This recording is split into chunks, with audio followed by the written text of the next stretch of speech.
37 और 36, 37 पर भाजपा, 36 पर समाजवादी पार्टी दिखाई दी है। इस वक्त तो यूपी के अंदर भी पूरी तरीके से खेल पलटा हुआ दिखाई दे रहा है। समाजवादी पार्टी कांग्रेस का गठबंधन जमकर टक्कर दे रहा है भारतीय जनता पार्टी को। इस वक्त बिल्कुल बराबरी की लड़ाई लड़ रही है। जानना चाहता हूं, अगर ये ट्रेंड यूपी का रहा तो इसका ठिकरा किस पे फूटेगा?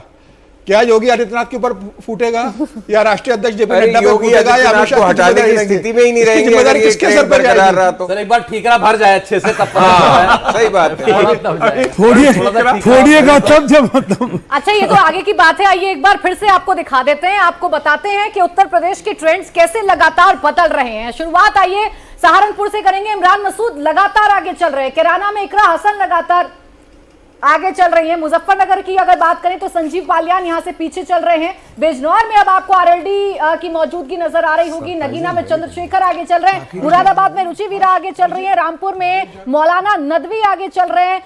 संभल की अगर आप बात करेंगे, और देखिए इस वक्त बड़ी खबर आपको बताएं, रुझानों में समाजवादी पार्टी फिलहाल उत्तर प्रदेश में आगे निकल गई है। तो उत्तर प्रदेश की ऐसी तस्वीर होगी जैसा कि हम आपको दिखा रहे हैं, शायद ऐसी उम्मीद नहीं की जा रही थी, लेकिन अखिलेश यादव का जो कॉन्फिडेंस बार बार था, वो बार बार 80 में से 80 सीटें जीतने का दावा कर रहे थे, वो आप इस टैली में भी कहीं ना कहीं देख सकते हैं। अमरोहा में बीजेपी, मेरठ में समाजवादी पार्टी, बागपत में समाजवादी पार्टी भी आपको नजर आ रही है। तो हम भी बनेंगे। तो देखिए उत्तर प्रदेश की तस्वीर, यूपी के रुझानों में बड़ा उलटफेर इस वक्त देखने को मिल रहा है। और बड़ा उलटफेर यह है कि समाजवादी पार्टी आगे निकल गई है यूपी के रुझानों में। अब इस पर टिप्पणी शांतनु जी आपकी। देखिए अगर ऐसे रुझान, ये इसके रुझान से थोड़ा मिलता जुलता भी रिजल्ट आता है, मेरे ख्याल से इस बार के चुनावों का सबसे बड़ा उलटफेर होगा। इसमें एक कारण जो हमने शुरू से बात कर रहे हैं कि भाजपा ने जो तीसरी बार के टिकट दिए वो टिकट ठीक नहीं है, लेकिन अभी भी ये मानना बड़ा मुश्किल है कि इतने बड़े वोट शेयर पे खड़े होके योगी मोदी की जोड़ी होने के बाद, इतना कानून की व्यवस्था होने के बाद यूपी में नतीजे आते हैं, तो इसको बहुत ही बारीकी से स्टडी करना पड़ेगा। प्राची, मुझे लगता है अगर ये नतीजे में आते हैं तो मुझे ऐसा लगता है कि जो राहुल गांधी ने जो आरक्षण का डर दिखाया था, कहीं ना कहीं वो ओबीसी के अंदर चला गया है। मुस्लिम वोट तो जाना ही था, उसमें कोई दो राय नहीं थी। अगर ओबीसी का वोट भी टूट रहा है, अगर ऐसे परिणाम आते तो तय कि एक जातिगत जो विभाजन करना चाहती थी कांग्रेस, उसमें काफी हद तक वो सक्सेसफुल रही है और वो वोट टूटा है भारतीय जनता पार्टी से। इस परिणाम में नजर आ रहा है। मुझे इसमें एक दृष्टि और दिखती है जी।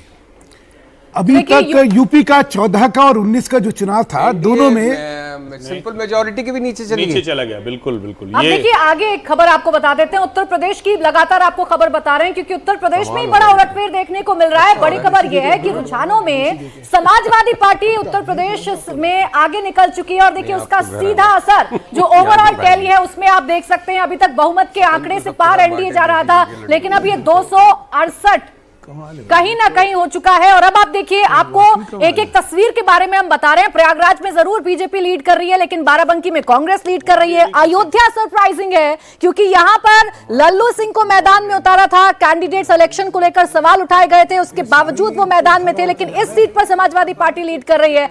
अंबेडकर नगर में भी समाजवादी पार्टी लीड कर रही है, बहराइच में भी। कैसरगंज में एक बार फिर ब्रजभूषण के जो बेटे हैं वो आगे हो गए हैं, उन्होंने लीड ले ली है। श्रावस्ती की बात करेंगे तो समाजवादी पार्टी, गोंडा में भी समाजवादी पार्टी, डुमरियागंज में और देखिए एक और बड़ी खबर आपको बता रहे हैं, अमेठी से मिल रही है। स्मृति ईरानी पीछे हो गई हैं। केएल शर्मा यहां से उम्मीदवार हैं कांग्रेस के और वो आगे निकल गए हैं। अमेठी से स्मृति ईरानी पीछे हो गई हैं। ये शुरुआती रुझान में सामने आ रहा है। अमेठी में स्मृति ईरानी के लिए इस बार चुनाव इतना आसान नहीं होगा, ये पहले से माना जा रहा था। हालांकि स्मृति ईरानी ने शुरुआत से बढ़त बनाई, लेकिन अभी जो रुझान आ रहे हैं उसके मुताबिक स्मृति ईरानी अमेठी से पीछे हो गई हैं। और केएल शर्मा, जिसे गांधी परिवार का विश्वसनीय बताया गया था, यही अच्छा है, वो कहीं ना कहीं बदलेगा। अब जो है आगे निकल गए हैं। अब देखिए आपको, आप जैसे ही आप ये फेरबदल देखते हैं वैसा ही फेरबदल आप इस टैली में भी देखते हैं, हमारी स्क्रीन पर देखते हैं।